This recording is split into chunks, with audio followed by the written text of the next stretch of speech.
Welcome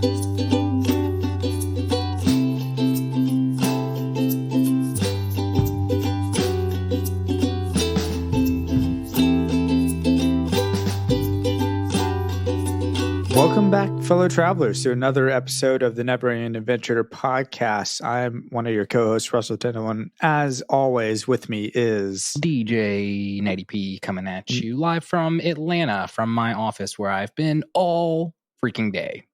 Yeah, I know. I haven't left this room either. I'm in Nashville, Tennessee still, and we're doing this over kind of a Zoom-esque type platform called Zencastr, which is rad. So, hey, little insight there to how we make this get done. Yeah, it's how the sausage is made, guys. Yeah. Well, this is an Adventure Time podcast, if you can't guess. And, you know, we sit here, we talk about Adventure Time. Today, we're going to be talking about Season 4, Episode 9, Princess Monster Wife.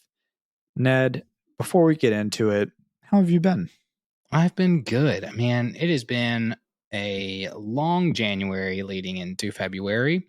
Yeah. And I don't know, man. I'm just, we've had some great weather this week. I think things are picking up. It's starting to feel like spring. So I think it's going to be pretty good. What about you, man? I'm good. Me and Allie just scheduled a couples massage, which I've never done that before. I don't know what that's going to entail, but I am excited. And it has nothing to do with Valentine's Day. This is just a really late some Christmas people, present. Sometimes you just got to go for a good schwitz every once in a while, you know? Have you done a couples massage? What should I expect? Only on our honeymoon. Okay. I don't know, man. It wasn't as like awkward as I thought it was going to be. It hurts worse, but it hurts good. And I was like, man, I've never had a massage in my life. Is this going to be life-changing? Am I going to get out of this and want to like go once a week? And I literally felt great when I was like in the spa and afterwards, and you take a dip in the hot tub and then I felt like totally normal 2 hours later. And I was like, Really? Oh my gosh, I can't believe, it was a fun honeymoon thing. Very romantic. Did you have a male or a female masseuse? I think we had 2 female masseuses. Okay. Yeah. So there's a male and a female one for us, and I'm guessing I will have the male masseuse and she will have the female. I don't know. I don't know how you divvy that up. You never know. I mean, I don't know how you divvy that up. I don't. I'm awkward. I've never had it. I've had one massage in my entire life. I don't know what to do. But I am excited, which is why I bring it up. Yeah, well, being on the topic of being awkward with your loved ones, we are talking about Princess Monster Wife, which is, in essence, Ice King being super awkward on the pursuit to being normal as possible. Yeah, Ice King's being rough in this episode. I gotta just from the gun, gotta say this is one of his, if not the worst thing he's ever done. Right? Yeah, this is pretty bad. Up there in terms of worst thing he's ever done. But I mean, all in all, you can see he's just like getting crazier. Like the fact that he sits there and talks with Finn and Jake for that first scene of like, oh, right. You are talking about the princess parts that I took. Oh, I hope that thief doesn't come for parts of my wife. For my wife, yeah. And also she's just standing there in the cave under a blanket in the corner in the dark, right? That's just so, I don't know what a reveal that was, which Ice King, I guess we can get into why I think it's such a bad thing that he did and why it's one of the worst things that he did a little bit later on. Because that kind of is like the purpose of this conversation, right? But we can start off a little lighter and just say, I almost made Princess Bubblegum my most punchable character because of how for her, just like, bad. Yeah, I hated that. I did not like talking. I mean, even LSP was kind of weird, and she was missing some of her lumps, right? She's got these ice bags where the lumps are missing, hanging out there. And she does say, though, a very funny line. Yeah, wait, hold on. Lumpin' Thief is out there getting fresh with my lumps. So she put ice bags there to replace her lumps, or are her organs it was just made of ice? Do you think that's the case? I think the ice bags were just there to for healing purposes, maybe. Yeah, dude, I don't know. I sat there and thought about it for a while and was like, I can't tell if they're making a joke about like LSP being cold-hearted, or if she just has like ice bags there to like still look as lumpy as possible. I don't know. Yeah, I don't. Maybe she's cold-hearted, but even Zombie Princess was like, this happens sometimes. Like she's just used to waking up with a missing limb. Okay. But there's bones all over her bed, right? Like her bed has bones everywhere underneath it, and the frame of her bed is bones. I feel like she could have just taken one of those and replaced her leg. It's true, but you do see the leg itself like hop to. Well, I guess it was kind of like sentient at that point. Regardless, I was going to ask you: is this Zombie Princess or is this Princess Beautiful? From To the fandom says it's Zombie Princess / Skeleton Princess. Yeah, I took a moment there and I was like, I did too. I was very curious. Princess Beautiful. Yeah. No, we have seen this princess before. She was in the Nice King episode. Yeah. She was in the jail or whatever that he creates in that episode.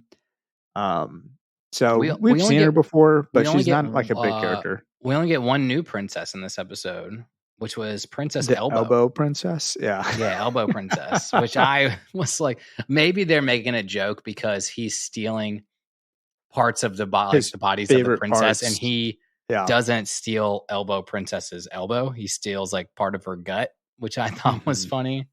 Or what does he say? I can't remember what he says he stole, but and like really funny all of Hot Dog Princess's bottom half is a leg. So he's just it's interesting what parts he took. I mean, he likes Princess Bubblegum's face. He likes what the library princess's face, and also the turtle. I can't think of her name. Yeah, it's Turtle Princess.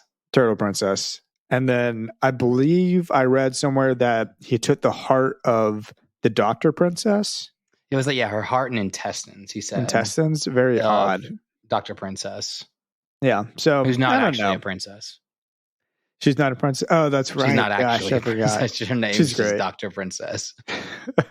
She's great. And it did look like there was one piece in her middle that I know it was just technically a dress, but it did look like all of Raggedy Princess was on there, which I thought was kind of funny. Like all of Raggedy Princess like makes up just like her dress. I was like, I could see Raggedy Princess just like hanging out there the whole time and not saying anything. Yeah. Yeah, you're right though. Ice King definitely is getting crazier for some reason. There's something off the rocker about this one. Is it just this episode or is it this season? It's a little bit. I mean, it's the rest of the show. There's other things that like Ice King does. He doesn't ever get better. I don't know. Don't spoil it. I mean, I'm not going to spoil it. It's Ice King. Yeah, yes and no is the best answer to that. That's fine. Because in a way, this is like the craziest thing he's done. He seems to be so just disconnected with what's going on in the world and disconnected with reality. Way more than when he was just like, I stole 4 princesses and like, oh gosh darn it, they caught me. Is that he's doing this and then he's like gung-ho for this being his new wife, has a whole, like dates set up. So he goes and takes her, they go and do dinner together and he's got like dino nuggets and mashed potatoes with her and they wash dishes and they watch a movie. So there is this part of Ice King that you see, he's obviously like crazy to think that this could be normal, but there's some sort of really, really deep innate desire for him to be with somebody and be a normal person. Yeah. And he can't do it. He like in his essence, he can't do that, but there's something in his mind that goes, hey, being normal is simple dino nugget dinners and watching. Is that what those were? No, dude, I think they were supposed to be crackers. Like Dino Nuggets. You're probably right. Dino Nuggets, peas, carrots, and rice. I guess what an interesting meal. It's but then he shows like empathy toward her in the sense that he's like, oh my gosh, she's gonna feel like self-conscious because food fell out of her mouth, so I'm gonna mimic that and make it like kind of seem like food fell out of my mouth. I mean, obviously. Mm-hmm. This is a like callback to Frankenstein's monster, right? Or Frankenstein, essentially. Mm-hmm. Like this whole thing is a bunch of different parts that are put together to create this other being that's supposed to be like the ultimate princess, all of his favorite parts, like the prettiest princess possible. I think Frankenstein's monster was similar. It's been a while since I've watched. It's like the strongest parts of like the strongest parts of like, yeah. And so the difference though being that Frankenstein, when the monster was created, did not like the monster. And I believe he immediately regrets it. But in this instance, of course, Ice King loves it. He's like, oh my gosh, you're my princess, my new wife. I love you, whatever. But it's similar in the fact that the monsters in both of these media, whatever, end up being depressed and like feeling ugly and feeling abnormal. Yeah. And even like kind of killing themselves at the end of, this episode in that movie or book. Yeah. Well, and that's, I thought that, well, first of all, like the Frankenstein thing's the best part to bring up because that's the most like one-on-one parallel to this story. It's like it's a monster and it's depressed because it's not going to be normal and everybody's scared of it. So how do you live in the world that way? On the flip side, I think it's so funny in this show where there's a lot of the talk about like, playing God or being, someone or something's God itself. And what does that mean? And in this way, I mean, Ice King kind of creates and makes Princess Monster Wife, and he loves her so much, but she hates that she's not quote unquote like normal. Yeah. And on the flip side, the biggest instance we've seen this in Adventure Time is when Princess Bubblegum creates Lemon Grab. She hates Lemon Grab because Lemon Grab's like weird and unnatural. But Lemon Grab like fully accepts that as his nature and goes, I know I don't think the same way, but like, screw you guys. I'm gonna go like live on my own. I'm gonna go live in my own kingdom. And then I resent you for making me, but you made me the way I am, and I'm not gonna like change that for anybody. So it's such a weird. It's two people that were created by something, and like kind of the flip side of I wonder, Ice King loves her, but PB doesn't love Lemon Grab. I wonder though if Princess Monster Wife had more time, or Princess I don't know, what do you even call her? Princess Monster, I guess. PMW is what I've been seeing. PMW. Well, if she had more time to grow and to develop her own opinions and see what reality is and stuff, because all she really knows, because she had just been created, is what's right in front of her. All she knows is, oh, I live here. You're supposed to be my husband. You're my creator, I guess. I mean, I don't even know if we know. Well, yeah, of course we do know, because he reveals to her toward the end, I love you as much as all the other princesses in the world combined, which is a great line too. Yeah, but great line because she was all the other princesses in the world combined. Yeah, totally. But also just that line right there deems Ice King the most punchable character of this episode. So he does reveal to her like, oh yes, I created you from all my favorite body parts, but it's just a bunch of stolen parts, as I believe she says toward the end of this episode. It's pretty rough. Well, here's the other thing that I think is somewhat creepy, right? And if Ice King is so like lonely, wants to create a wife, obviously he does love princesses, but it does seem to be mostly physical appearances with princesses.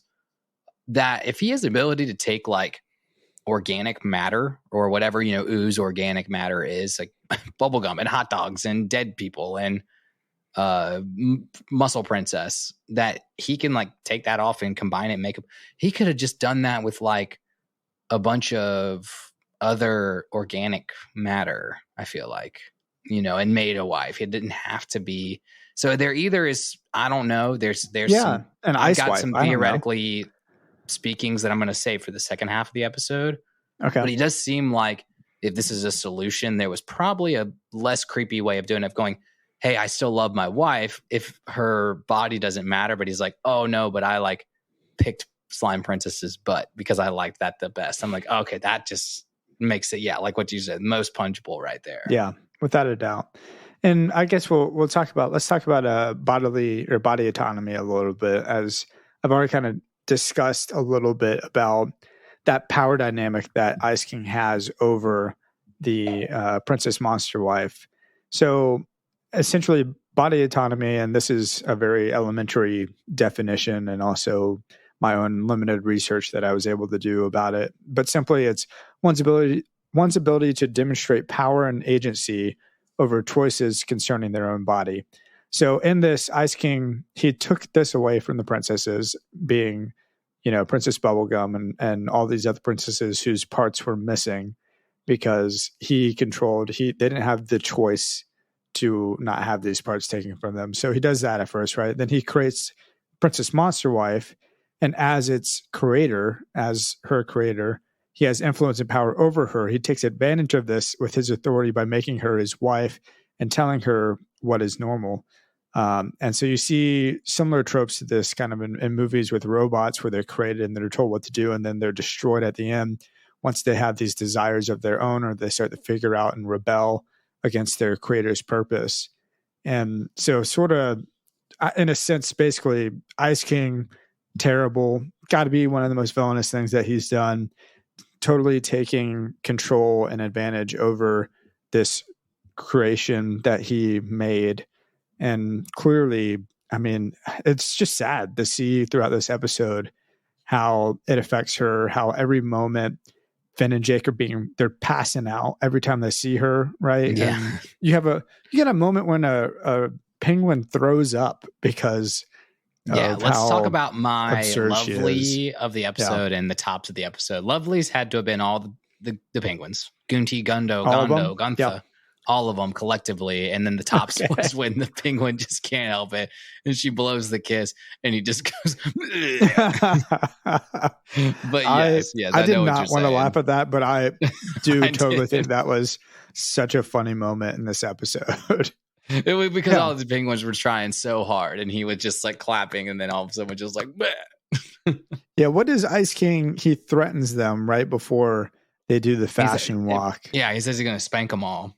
He's gonna smack their buns. Smack their buns if they don't clap. So yeah. And I love it. They have just like a penguin. Man. They like, you kind of see it. They have like a penguin mess hall, and he like goes and they're all like having coffee together in the mess hall. I asked Allie, because she works in fashion, what the fashion would have been determined or been based off of what he put together.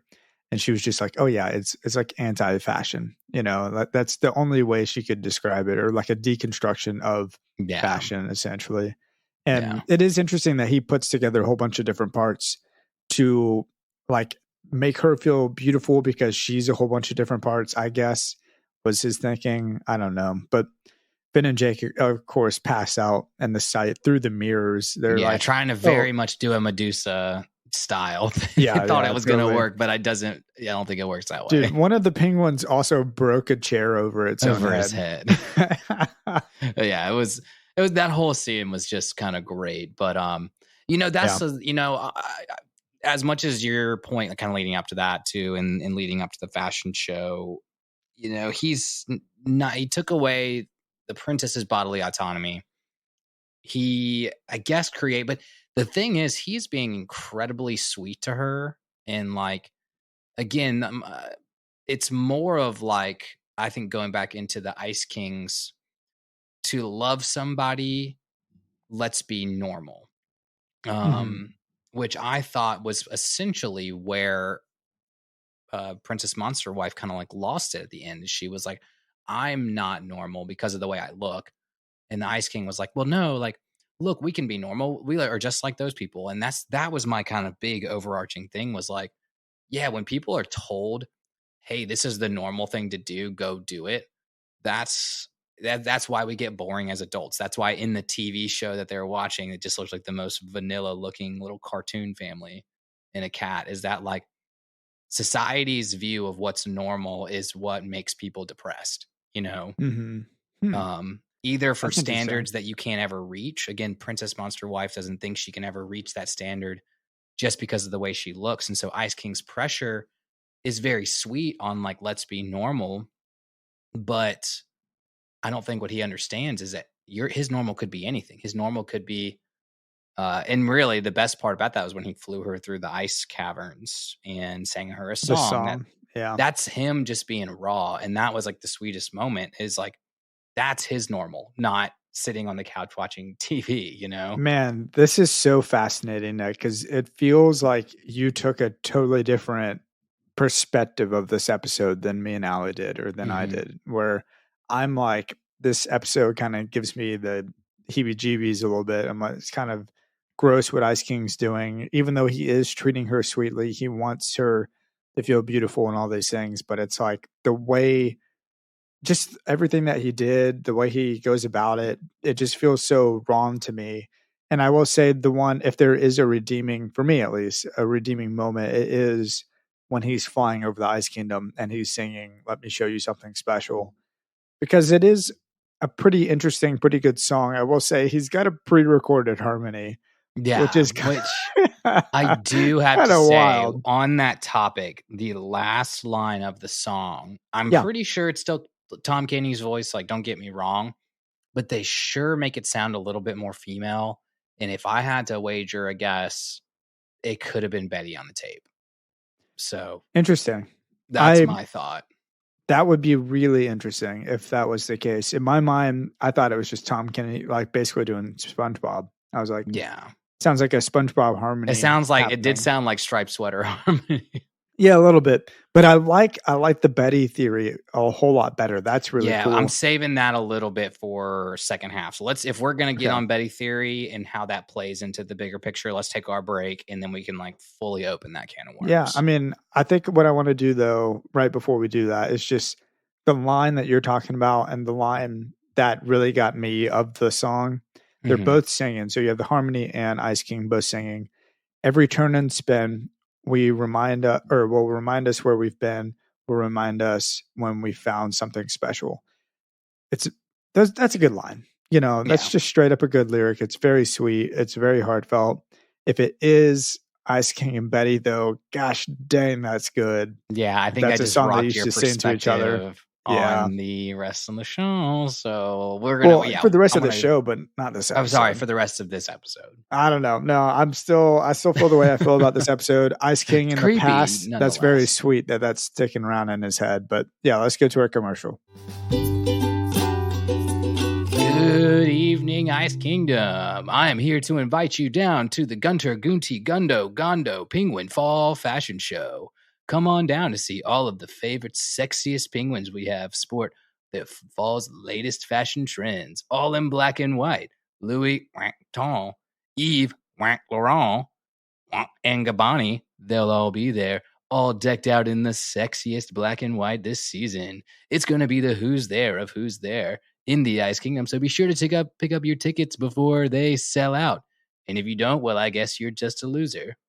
And by the way, please don't tell the Ice King. He ruined last year's event, so please keep it on the down low. Yeah, because I don't know if I have any more deep thoughts. I'm recording, Russell. Are you're recording right now? Yes, I am. I'm recording us right now. Oh gosh. Well, Russell's not sure if he has any more deep thoughts on this one, so it's my job to make him feel like him and I are two lonely jelly beans floating in a jar of olives, waiting for someone to guess how many jelly beans there are in that jar. Because, the aforementioned jar. I have got too many deep thoughts, Ned. I've lied. I lied. Just like I don't have don't look in my closet where my Frankenstein wife is standing. I've lied. You do have a creepy, I don't, it's normal, but mannequin? Allie's like mannequin that's in your office there. That kind of princess monster wife-esque. Yeah, it's curvy. It's curvy. Anyways. Well, anyway, on to my deepest thought, and one that I guess I kind of, it is my theoretically speaking. So it's what really was the basis for me probably having a different attitude towards this episode than you did, is that the thing that got me thinking was the way the episode ends. So Princess Monster Wife obviously goes off and gives all of the body parts back to the princesses in which they belonged. However, the cloak flies back in and there's a voice that's going out over, I guess, the moon, the sky, the fourth dimensional she plane. Becomes the moon, Ned. She becomes the moon. Okay. She straight up avatars us and becomes the moon, which is a reference that you don't get, but anyone who watches The Last Avatar or The Last Airbender, regardless, that defeats the theory that her consciousness was a combination of the other like 5% of the other princesses or whatever, all combined makes a new consciousness, because that consciousness would have disappeared had it, dissipated and gone back to the original owners. No, he totally created some sort of sentience. And so my theoretically speaking is that in the back of his mind and in the crown, pretty much he has some memory or like core structure memory of Betty. And he is able to recreate that through some sort of like black magic or whatever it is with the crown powers. And that her behavior, her attitude, her, niceness, and even like innate love for the Ice King is stemmed from Betty's consciousness without Betty's memories. Yeah, like his past experience with his love. And that's why he does do the dino nuggets and let's wash the dishes. Oh, like this one's better if you soak it for a while and wash it. You do this and I'll dry them and it'll be better that way. It seemed so forced, and I was like, dude, I think he's trying his best of saying this is normal because that's what him and Betty used to do. Subconsciously. And he doesn't remember it, but subconsciously, that's why he has that desire to go and quote unquote be normal. And if that's where that song comes from, dude, if the Let Me Show You Something Special song stems from like him and Betty used to sing that way back in the day, if that's ever revealed in any way, I would love to ask that question. To one of the creators of Adventure Time. That'd be really cool. I don't, unless they throw it in as like a really, really deep cut in a later episode that you just wouldn't remember it from Princess Monster Wife. Mm-hmm. I don't know if they directly address it, but some of the lyrics are like talking about the Ice Kingdom, and they didn't live in the Ice Kingdom. Yeah, Betty that's true. But maybe that verse, that's why there's two separate tapes. Yeah. And I'm thinking maybe it's the verse where they're like every turn and spin will remind us where we've been, will remind us when we found something special. Maybe that line comes from like a poem he wrote to her or something. Yeah. I don't know. That's a really cool theory though. Yeah. And so if you go back and watch the episode with that perspective, it seems a little less creepy. Just a little less creepy, just because you are starting to, you have to look at the Ice King through very empathetic eyes. And if you don't know the whole story, it's hard to do that for sure. Harder. Yeah. I don't know. I love that she becomes the moon. I got to say, I don't know if I'm going to be revisiting this episode all too often. No, it's just hard to watch. I don't know. It's not a good revisitor. The hardest part, the three mouth mentality, I think so. Kind of threw me off. Yeah, because she can't really communicate or do, like, she can't eat normally. She struggles with that. And I think that's when things are falling out of her mouth, she's starting to realize, oh wait, I'm not normal. This is not okay. Or I'm ugly. I don't know exactly. But I think that was a big part of it, was the mouth shape and how it was unfunctional. Like we are, over time, over years and years of evolution, like we are functional and so adept at so many things that we do, right? Or like the way that we're created through, God or whatever, right? It all has a purpose. Like our mouths work the way that they should work with a purpose, And so I think the biggest one in that regard is your ears. Struggling. Your ears are the wildest body part that you have for like scientifically speaking. Yeah, but I just mean that in the sense of like she doesn't feel like she was intentionally designed, right? Like whereas Ice King seems intentionally designed. And also I wanted to bring up, man, Finn had the whole thing with the Holly Jolly, the big reveal about Ice King having worn glasses in the past. But he's not freaking out like, oh my gosh, Ice King was a human.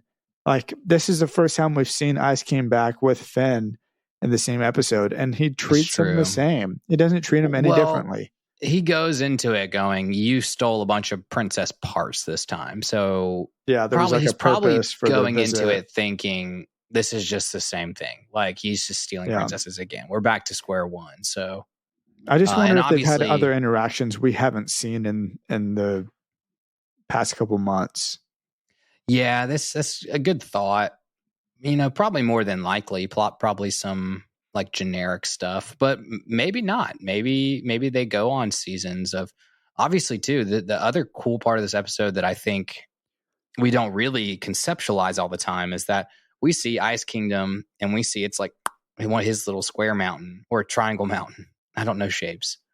And this one, he flies down these shafts and like there's all of these like ice bison and ice frogs and there's statues he's made down there. So they're pretty cool. I think that Ice Kingdom is way larger than we know it to be.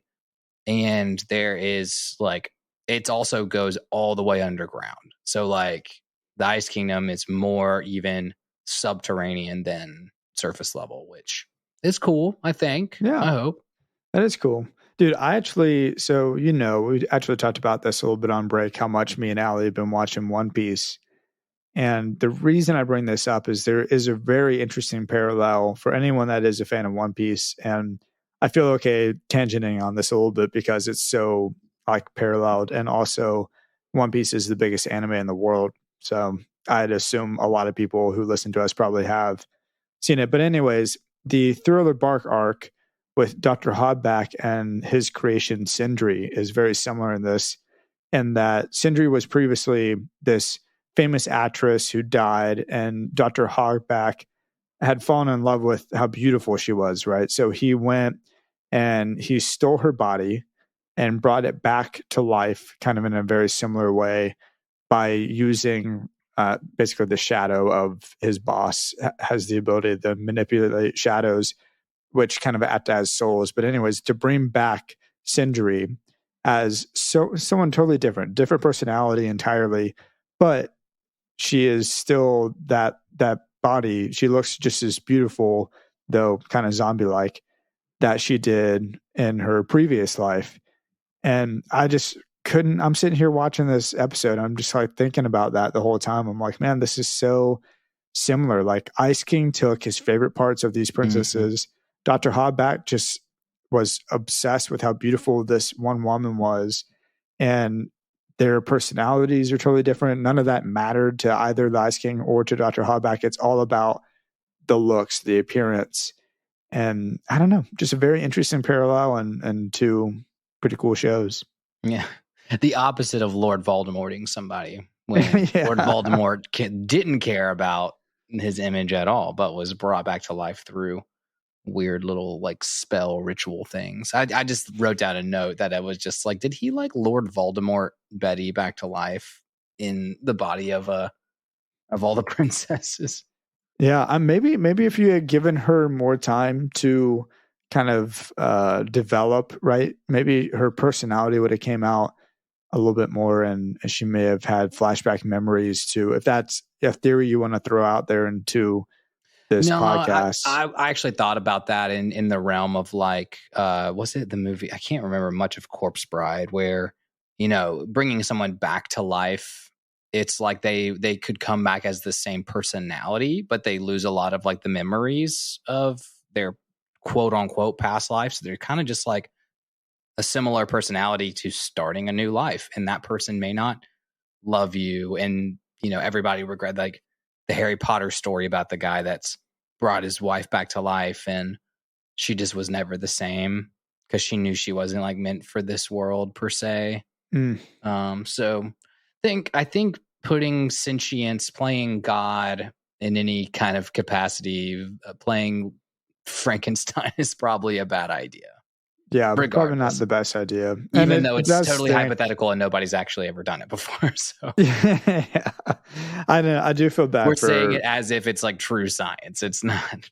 No, I do feel bad for Monster Princess. I think that's like one of my big takeaways from this episode is it stinks. It stinks that people want to throw up when they see her, and that, Finn and Jake pass out 3 separate occasions And the only way they can defeat the Ice King at the end is by blindfolding themselves. So, like, they just can't see even a glimpse of her, or else they'll pass out.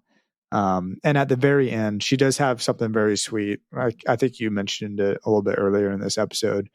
Though my parts be scattered, I will always be your wife, which, I mean, I think if she really knew who the Ice King was, or really had more choice and more awareness of her situation, she would have never said that. But yeah, that's why I think it's Betty. It's kind of sweet in a way. Yeah, that's why I think it's cool. Yeah, that's like that.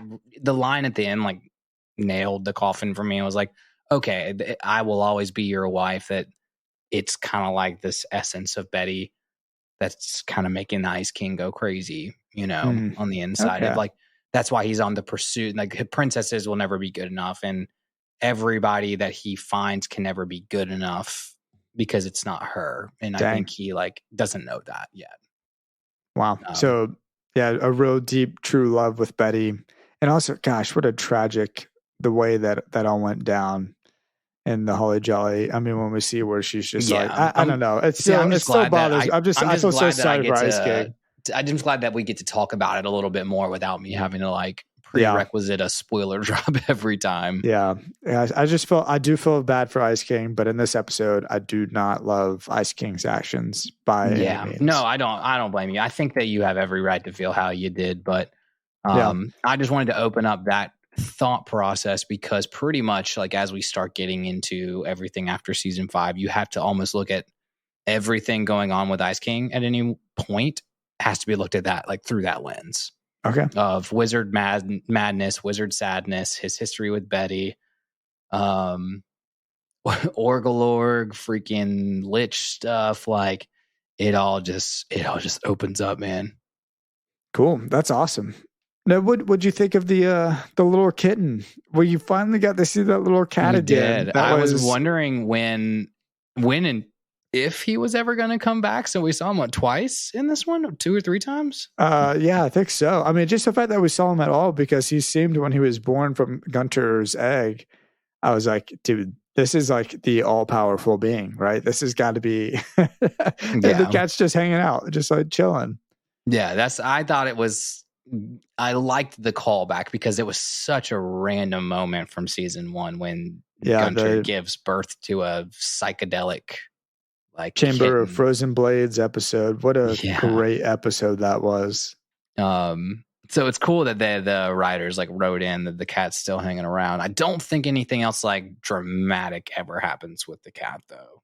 I was really hoping it would have some sort of special powers or not to my knowledge. That's unless again there's some sort of epic fight scene at the end of Adventure Time where the cat's in the background lasering somebody, and I just totally missed it, that. See, again, that'd be cool. I don't know. They could have brought it full circle if that would be very cool. Yeah. Dude, what's your lesson for this episode? Or do you have factoids that you want to go through real fast? Actually, I kind of went through factoids, and there was nothing super great on it.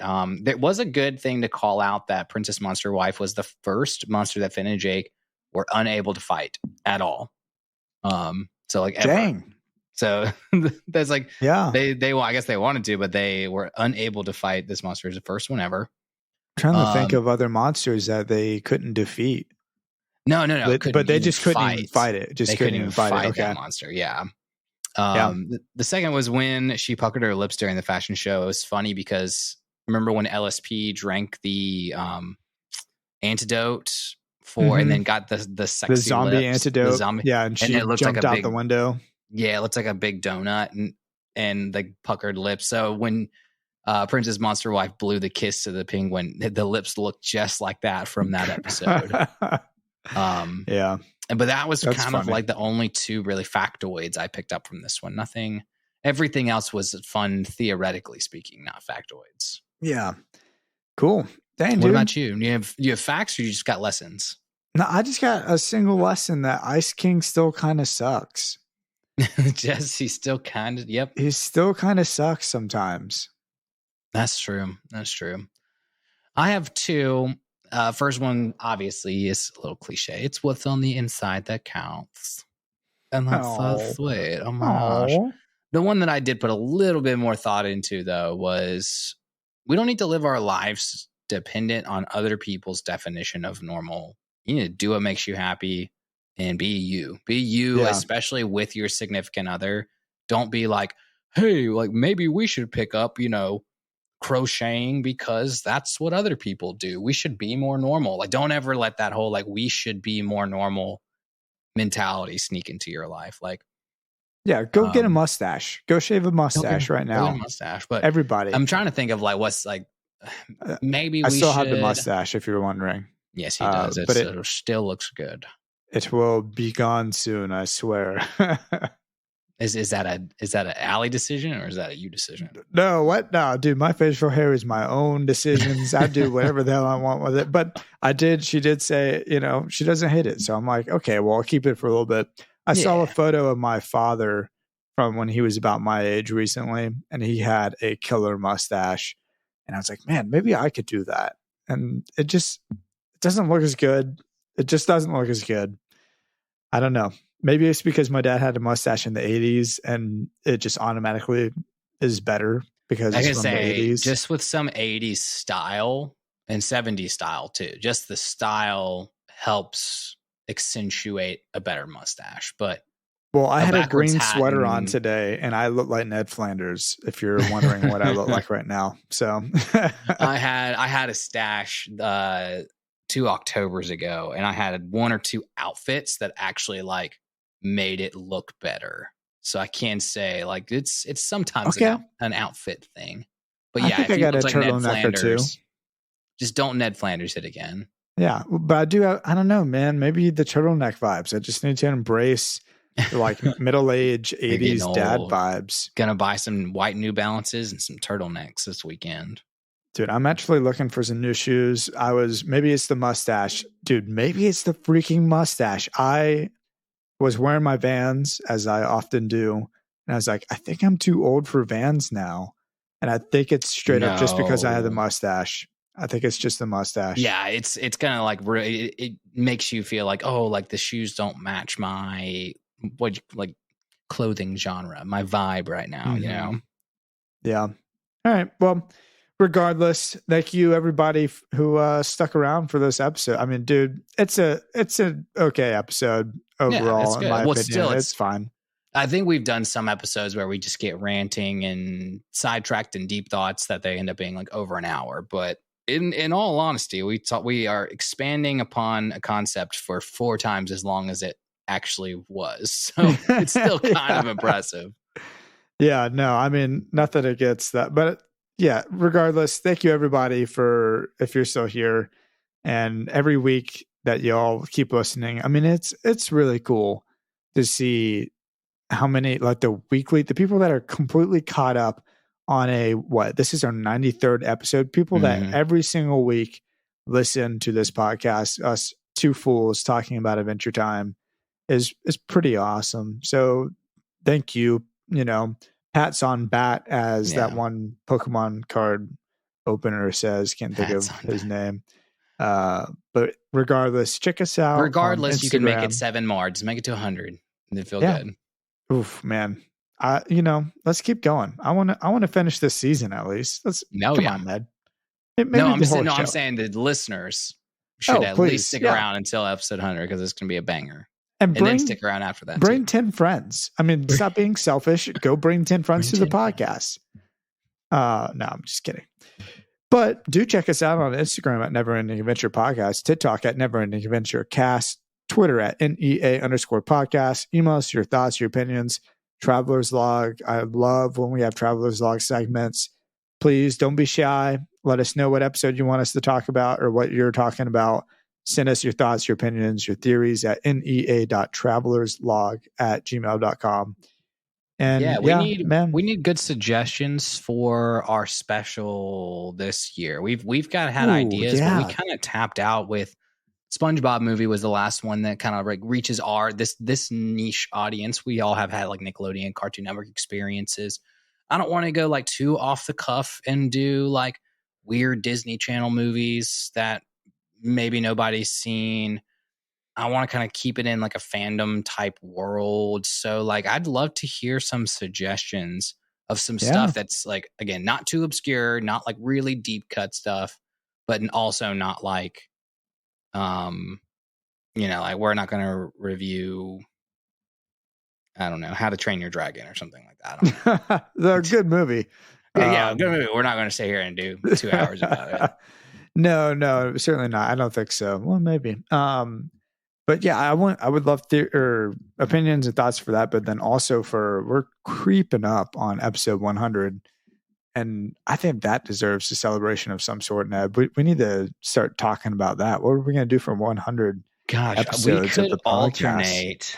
God, it'd be really hard. We'd have to put a lot of prep into it. If each of us came with top 50 moments from episodes 1 through 100 of Adventure Time, and we alternated back down the list. I mean, that could be a very long episode. Could be. It gives us about 30 seconds to a minute for each topic, for each note. So we'll discuss it. Maybe that would be something a lot. Like that. But maybe if every traveler out there goes and starts adding everyone from Adventure Time to be on our podcast for the 100th episode. That'd be crazy. In some dream world. Everybody go tag Olivia Olson in our next post and see if she'll be on our 100th episode in a few weeks. That'd be so sick. Well, we'll figure out something. I like your idea. Maybe we'll do something like that. Regardless, hey, thank you. See you guys next Tuesday and party forever. Oh, I love you guys.